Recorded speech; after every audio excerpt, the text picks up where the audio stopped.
Compañeros, cordial saludo. La presente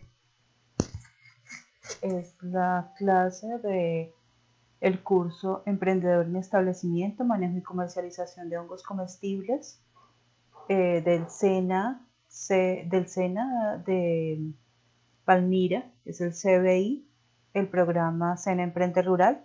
Quien les habla, su instructora Eleonora Echeverry Zafra.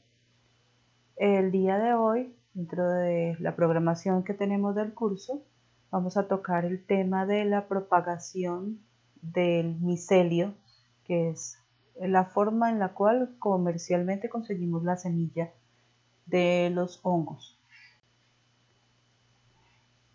El enfoque de este curso en la parte práctica es hacia el cultivo de la orellana, debido a que es un tipo de hongo que tiene una gran adaptación tanto a los diferentes sustratos como a las condiciones de temperatura, altura sobre el nivel del mar.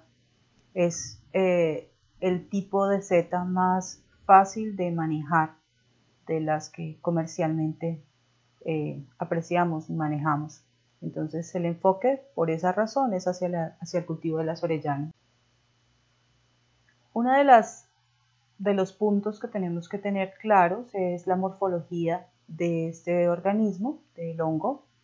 Hay que diferenciar las partes para poder entender de dónde sale esa semilla, de dónde sale ese micelio, que es lo que nosotros comercialmente compramos y que nos hace posible la producción a nivel industrial y a nivel artesanal.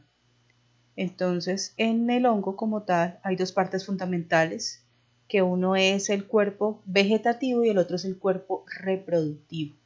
En la parte reproductiva del cuerpo de él se encuentran sus semillas, que son las esporas, y la parte vegetativa es lo que está colonizando los sustratos, lo que está colonizando la parte del suelo.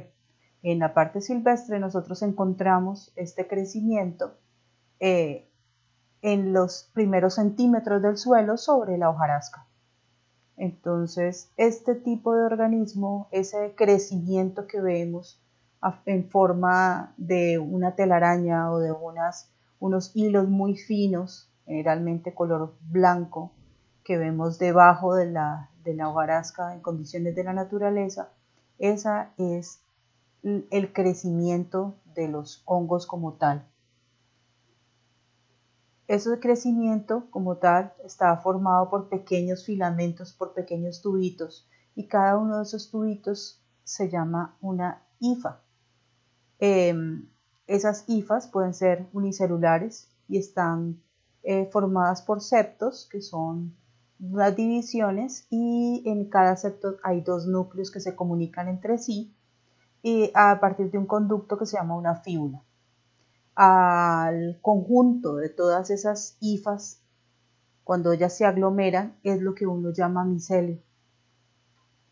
Y la función de este micelio es absorber todas esas sustancias presentes en el suelo y hacer su propio alimento por el mecanismo de osmotrofia, y ayudados por unas enzimas, ellas rompen esos compuestos que están presentes en la naturaleza, que son como la lignina y la celulosa, que están en la parte blanda y endurecida de las hojas, y ayudados por esas enzimas que son las lignasas y las celulasas, ellas ponen a disposición esos compuestos orgánicos otra vez a la naturaleza.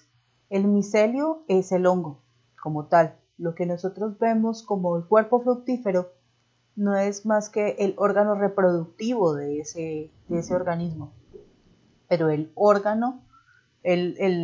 hongo como tal, es todo ese crecimiento que se hace en esos primeros centímetros del suelo. Cuando ese micelio se concentra y forma esos cuerpos fructíferos, ese cuerpo fructífero como tal es una seta. Esa seta tiene una forma que es el carpóforo, que es la parte donde están los organelos que hacen la parte de la reproducción. Ese carpóforo está conformado por un sombrero, ese sombrero se llama píleo, y está generalmente en la parte superior y luego tiene forma o de un sombrero, forma como de un paraguas o forma alargada o como una ostra o como una oreja en el caso de las orellanas.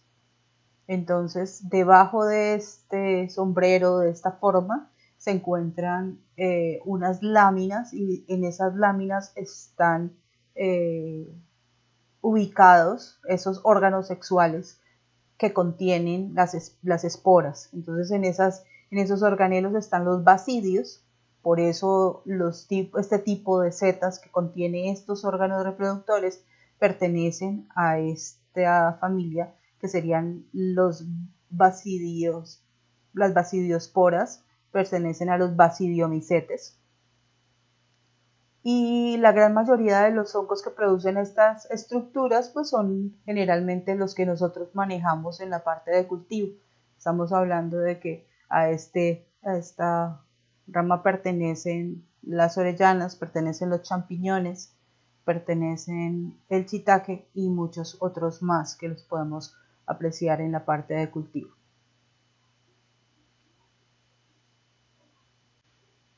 Aquí podemos apreciar bien en la parte de la morfología, de la forma física que ellos tienen, que aquí tenemos el sombrero. Este sombrero es la parte superior, que se llama píleo, el estípite o pie, que es de donde él, aquí en la parte inferior, es donde se concentra ese micelio, esa cantidad de filamentos, y da la formación de este cuerpo fructífero.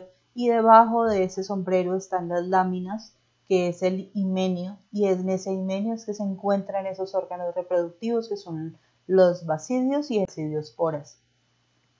El ciclo reproductivo de ellos es la parte de la reproducción a partir de esporas. Ellos tienen unas células que serían células madre, que están localizadas en esa parte, en el himenio, y son las encargadas de producir esas esporas sexuales, que son las de los basidios, y son lanzadas al exterior para la propagación de la especie. Podemos apreciar en condiciones de la naturaleza que este fenómeno de la formación de las esporas hace posible que este organismo sea capaz de colonizar muchísimos ambientes, porque las esporas son realmente muchas, porque el organismo lo produce en cantidad y son liberadas al medio ambiente para que ellas, gracias a el viento y los otros animales y el agua y cantidades de otros fenómenos, esas esporas sean arrastradas hasta que encuentran el ambiente propicio y allí se pueden volver a desarrollar. Entonces aquí podemos apreciar el ciclo completo. Aquí vemos cómo el hongo como tal, la seta, el cuerpo fructífero, tiene este pie y arriba tiene esta otra formación que es como una especie de sombrero, y debajo de ese sombrero están las láminas, y en esa formación de esas láminas están esos basidiocarpos. Esos basidiocarpos, ¿sí? Hacen una división celular, y esa división celular nos da como resultado la formación de las basidiosporas. Esas basidiosporas son liberadas al medio ambiente, son liberadas en el aire, se ven como una nube, una especie como de un humito blanco que son liberadas de las mismas setas. En algunos tipos de setas se puede apreciar de una manera muy bonita la forma en la cual ellas son liberadas, esas esporas. Y esas esporas ya en el medio, cuando encuentran un ambiente propicio para poderse desarrollar, germinan. Al germinar esas esporas, ellas empiezan a crecer. Entonces, esa como tal, la parte germinada de esas esporas, esos primeros filamentos presentes, es lo que nosotros conseguimos como cepa, que es nuestra semilla que obtenemos a partir de la compra en un laboratorio, es lo que nos están a nosotros ofreciendo comercialmente, esta cepa. Entonces, estas cepas, que es el micelio inicial, el micelio primario, al unirse con otro micelio, forma el micelio secundario. Entonces, ellas se encuentran con otros filamentos del mismo tipo de hongo que está presente en las condiciones de la naturaleza en el suelo, y al unirse y formar ese micelio secundario, se acumula, y hay en esos puntos en los cuales él converge, se acumula esa gran cantidad de micelio, él forma un cuerpo fructífero para volver a producir esporas. Entonces ese como tal es el ciclo de la propagación, organismo tan importante. Para hacer ese proceso de propagación, ¿qué es lo ideal o cómo nosotros podemos realizar ese proceso? Necesariamente tenemos que hacerlo con un protocolo de laboratorio. Al hacerlo con un protocolo de laboratorio, nosotros necesariamente vamos a requerir unos espacios que estén adecuados para este fin. Entonces, que requieran las condiciones de asepsia y las condiciones físicas para que este proceso pueda llevarse a cabo. El laboratorio como tal debe estar aislado del tránsito de personas y animales, y el personal que haga las veces de manejo del laboratorio debe de tener unos protocolos de asepsia muy bien establecidos. Dentro del laboratorio nosotros necesitamos, para hacer el proceso de manipulación de estos organismos, un equipo que se llama una cámara de flujo laminar. La cámara de flujo laminar es un cubículo que tiene unos extractores con filtros que nos ayudan a limpiar las partículas que están presentes en el aire. Generalmente en esa cámara tenemos una luz ultravioleta que nos ayude también a limpiar ese ambiente de las condiciones que haya de cualquier tipo de organismo o agente externo que nos vaya a hacer procesos de contaminación. Y esto tiene que tener unas condiciones que le permita hacerle labores de asepsia o de limpieza. Entonces debe de ser de materiales que permitan hacer una debida desinfección con una cantidad de líquidos de líquidos y agentes que son limpiadores, detergentes y desinfectantes. Necesitamos una balanza electrónica, porque en esto no necesitamos pesar miligramos y realmente fracciones muy pequeñas de ciertas sustancias, y una balanza normal no nos va a dar esas características. Necesitamos una muy buena balanza, un autoclave, porque para poder reducir o aumentar la probabilidad de que nuestro organismo realmente, lo que estamos propagando, tenga las mejores condiciones, nosotros debemos de quitarle la mayor cantidad de competencia. Y para realizar este proceso, el autoclave es un equipo que nos ayuda realmente a eliminar todo el tipo de otros agentes patógenos que puedan estar presentes en lo que vamos a utilizar para las prácticas de propagación. La indumentaria de laboratorio, que es las personas que manejan este protocolo de laboratorio, deben de estar debidamente aseadas, deben de no tener maquillaje, deben manejar sus uñas muy cortas, su cabello muy limpio y muy bien recogido. Se esteriliza hasta en las banditas que se ponen en el cabello, para que no haya ningún tipo de contaminación que pueda existir en la persona que esté entrando al laboratorio. Bata de laboratorio, tapabocas, cofia para el cabello, y debe de hacerse un excelente lavado de manos y de uñas. El rostro también se lava, se desinfecta, se aplica alcohol o algunas otras sustancias, y allí ya se puede ingresar al laboratorio y a la cámara de flujo laminar para hacer los debidos procesos de manejo y de propagación. Hay también unos líquidos o unos reactivos.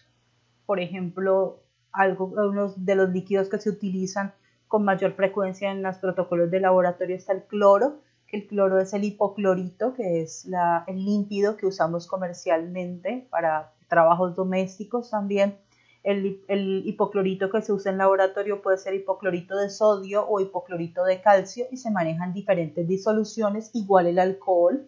También para los determinados procesos que se realizan, el alcohol también se maneja en diferentes disoluciones. También se utilizan detergentes y en algunos casos también se utilizan algunas otras sustancias como amonios cuaternarios o yodo o algunas otras sustancias que pueden hacer también estos procesos de desinfección.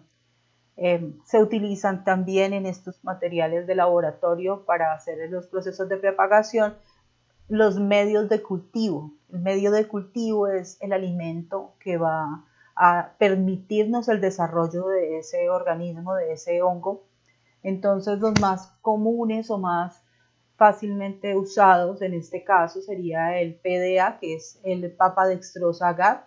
El Papa dextrosa agar es de papa, o sea, se hace una extracción o una cocción de la papa y esa es una sustancia que se utiliza para hacer este tipo de medio de cultivo. Está el EMA, que es agar con extracto de malta, el ADS, y también se utilizan las peptonas de caseína o de carne y también el agar-agar, que es una sustancia gelificante obtenida a partir de algas marinas.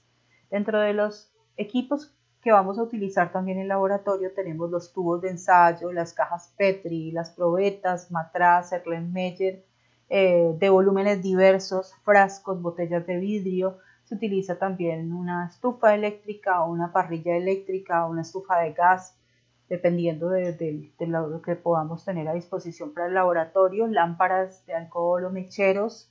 Se utilizan los utensilios metálicos que son con los que vamos a hacer las labores manuales. Estos son más que todo tipo bisturí, navajas, las asas bacteriológicas, aguja de disección, espátulas, cucharas, materiales varios también se utilizan como el algodón, el papel, el betafilm o el papel film, el papel aluminio, las bolsas de polietileno y las bolsas de polipropileno y algunos tipos de plástico que también nos soportan las condiciones de esterilización en autoclave.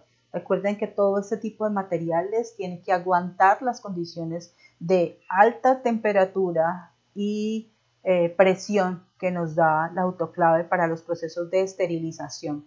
Y la sala de incubación con estanterías metálicas o en su defecto una incubadora, que la incubadora es un equipo que nos regula la temperatura y el tiempo y en lo cual nosotros le podemos poner exactamente unas condiciones para que el desarrollo de ciertos organismos pueda ser mejor. Entonces, nos mantiene la temperatura estable para que el organismo pueda desarrollarse bien. Los medios de cultivo. Un medio de cultivo tiene diferentes nutrientes y tiene otras sustancias que son factores de crecimiento y otros componentes que también le dan unas ciertas características a ese medio para que los organismos se desarrollen. ¿Sí? ¿Qué organismo? Nosotros podemos propagar no solamente hongos, sino que también podemos propagar bacterias, mohos, podemos propagar muchos organismos microscópicos que podemos hacer, algas también se pueden propagar con protocolos de laboratorio. Entonces, las sustancias que tienen estos medios son muy diversas. Están las sustancias conocidas normalmente comerciales, pero hay otras sustancias que también se han utilizado en el caso de medios de cultivo, por ejemplo el agua de coco o por ejemplo la miel de abeja, que no es algo que se pueda estandarizar, pero que sí se ha utilizado en algunos ensayos y en algunos protocolos que se pueden manejar para los medios de cultivo. Estos medios de cultivo, ¿qué son o qué características tienen? Entonces, está, por ejemplo, el agar, que el agar es un agente gelificante, así como cuando nosotros comercialmente compramos la gelatina y simplemente la ponemos en agua, la disolvemos y al enfriarse esa gelatina simplemente ya se endurece. Esa gelatina proviene de unos subproductos de animales, generalmente de la cocción de los huesos de animales o de la piel de ciertos animales. De esas sustancias se saca la gelatina comercial que nosotros consumimos. Este agar es un producto que proviene de algas marinas. Entonces, estas algas hacen el mismo proceso de gelificación. O sea que este producto generalmente viene liofilizado, o sea, completamente en polvo. El liofilizado es un proceso del cual la materia prima debe estar en líquido, luego se congela y el liofilizador coge esta sustancia congelada y la pasa por medio de vacío, de sólido de congelado, la pasa de nuevo a sólido. Entonces hay algunas sustancias, por ejemplo, hay unos cafés que vienen liofilizados y este tipo de sustancias que tenemos para hacer procesos de laboratorio vienen de esa manera, vienen liofilizadas. Entonces el agar es una de las sustancias que nos ayuda a hacer esos procesos de gelificación. Nos soporta ciertas condiciones sin dañarse, o sea que esta sustancia la podemos meter en los frascos y estos frascos pasar luego a esterilizarse en el autoclave y esta gelatina no sufre daño. O sea que por esas razones y pues algunas otras características que tiene esta sustancia se utiliza en los protocolos de laboratorio. Extractos, o sea, qué tipo de extractos se manejan. Entonces son diferentes tipos de sustancias que pueden venir de órganos o de tejidos, tanto animales como vegetales. Se puede utilizar carne, hígado, cerebro de algunos animales o semillas, y estos son extraídos con agua y calor y luego son concentrados hasta dar como punto final una pasta o un polvo.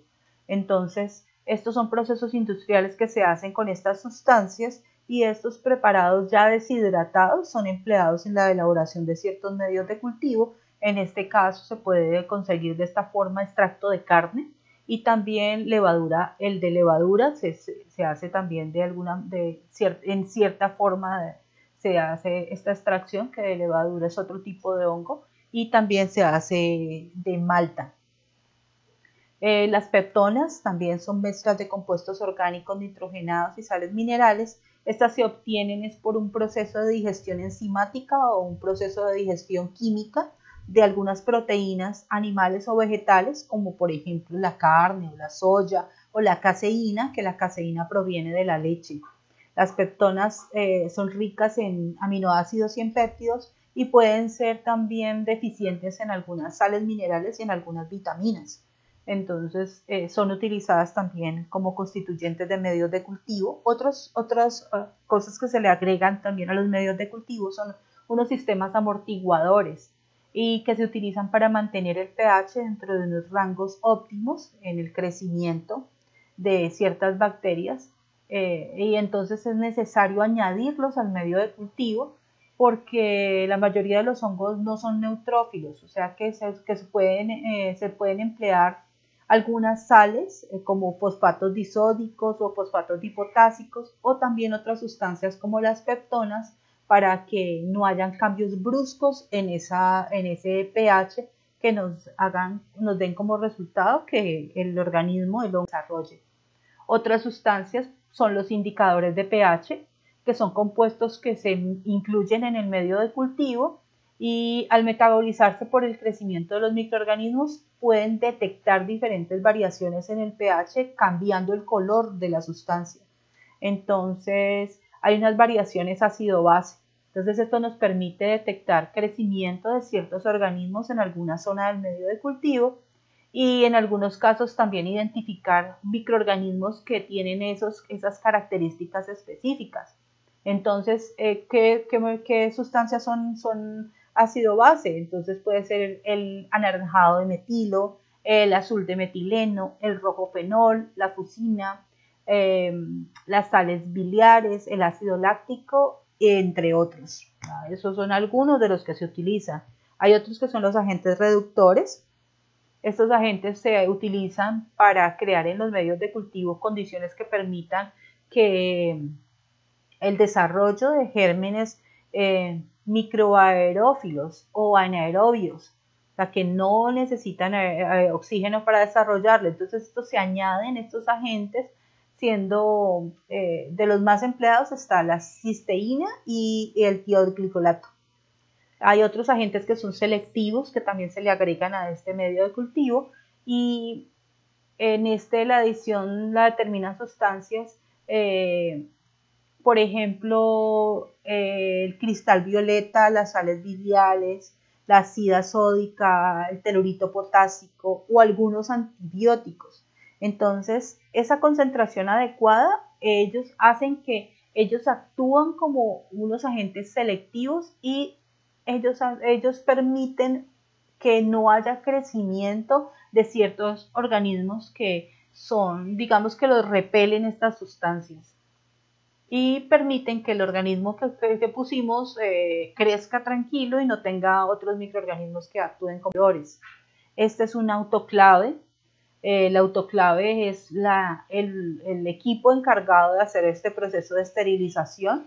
Recuerden que nosotros en la parte doméstica hacemos unos procesos con un equipo muy similar a este que utiliza un calor húmedo,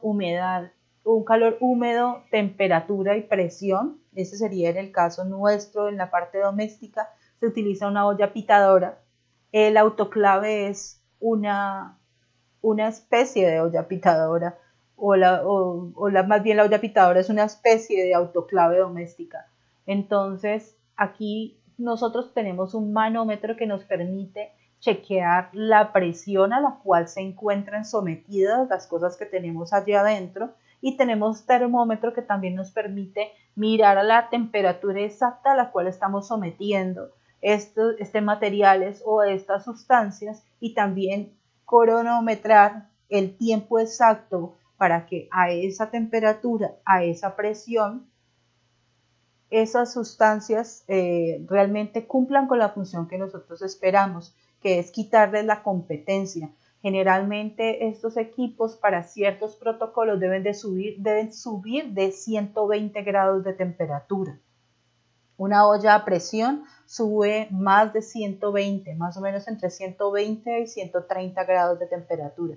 La olla a presión no tenemos forma de chequearle ni a qué presión la tenemos ni a qué temperatura llega, pero generalmente llegan a esas temperaturas.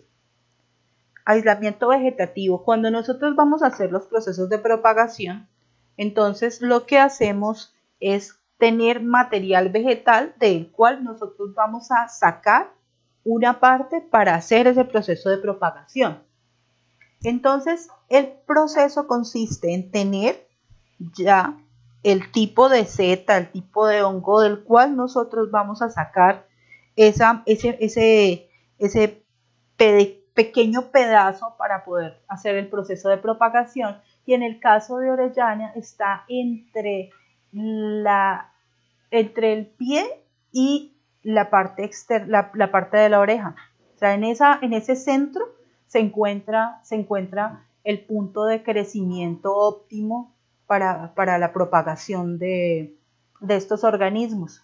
Generalmente cuando es un champiñón, el champiñón se pela por fuera y se saca un cuadrito de la parte interna que no está tan expuesta al medio. En este caso se parte en dos y de aquí entre el pie y la orejita se le sacan los pedacitos que vamos a pasar a las cajas de Petri. Estas cajas de Petri son los equipitos de vidrio que tenemos ya esterilizados, en donde se encuentra el medio de cultivo, donde va a crecer en las condiciones ideales estos pedacitos del hongo. Entonces se parte por la mitad del hongo y luego con una navaja se cortan los filamentos de más o menos unos 2 milímetros, y eso se ponen en la caja Petri o otro recipiente que tengamos para hacer este proceso. Pueden ser tubos de ensayo, pueden ser cajas Petri. Las cajas se cierran bien cerradas con cinta o con betafilm, y o si no, el tubo se tapa con un algodón y también se le pone un betafilm, y se ponen en un sitio para incubar a temperatura ambiente y completamente a oscuridad. Entonces, al día siguiente estas cajas se colocan en posición invertida para que no se contaminen, para que se contaminen, perdón, para evitar la contaminación. Y se siguen incubando. Más o menos, cuando se realiza este proceso de crecimiento, o sea, cuando hacemos, esto es el equivalente a hacer una siembra, o sea, ponemos el pedacito del hongo en la caja Petri sobre el medio de cultivo, nosotros en 2 o 3 días tenemos que estar viendo ya el crecimiento. Recuerden que el crecimiento de los hongos es supremamente rápido, entonces en muy poco tiempo nosotros tenemos que estar viendo el resultado de este crecimiento. Si en 2 o 3 días no vemos el crecimiento blanco del micelio algodonoso normal como debe de estar, este crecimiento tenemos que mirar si hay un crecimiento adicional dentro de la misma caja. Si está cremoso o demasiado acuoso o de un color diferente al blanco que debe de estar, estamos presenciando un crecimiento de un hongo competidor o de alguna bacteria. Cuando las cajas Petri o los tubos de ensayos están contaminados con otro organismo diferente al que nosotros necesitamos, esas cajas Petri y esos tubos tienen que ser desechados, o sea, salen de la incubación, se lavan, se desecha el material y esos tubos vuelven otra vez a hacer el proceso de esterilización para poderlo en otra ocasión.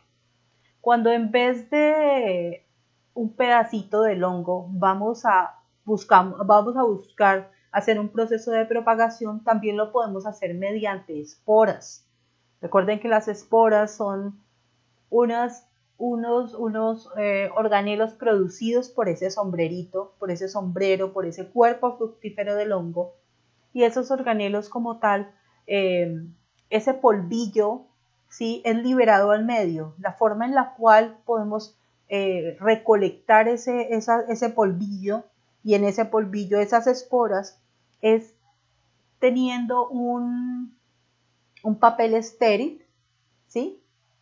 Y ese papel estéril lo que hacemos es ponerlo en un lugar que esté completamente limpio, o sea, en la cámara de flujo laminar o en un lugar completamente estéril, muy bien desinfectado.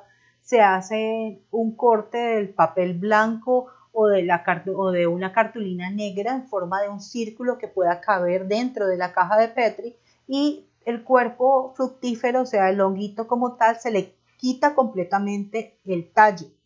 El pie, el tallito se le quita y solamente se deja el sombrero, y él se coloca con las láminas sobre el papel, o sea, las láminas en contacto con ese papel dentro de esa cajita Petri, y se tapa con algún otro domo o algo puede ser un frasco que sea mucho más grande que la caja Petri, pero que permita que él quede aislado y que no tenga contaminación externa, o sea, que no vaya a llegar diferentes esporas allí.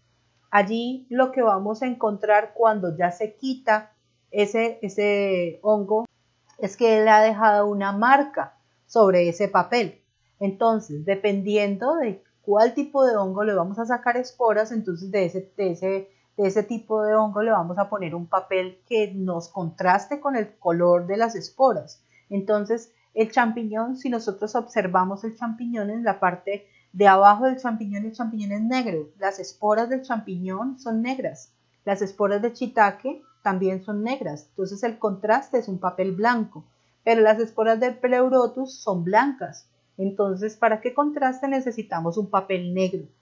Lo que hacemos con ese papel, una vez ha descargado esas esporas sobre el papel, es coger en agua estéril, cortar ese papel en pedacitos y poner esas esporas en el papel dentro del agua,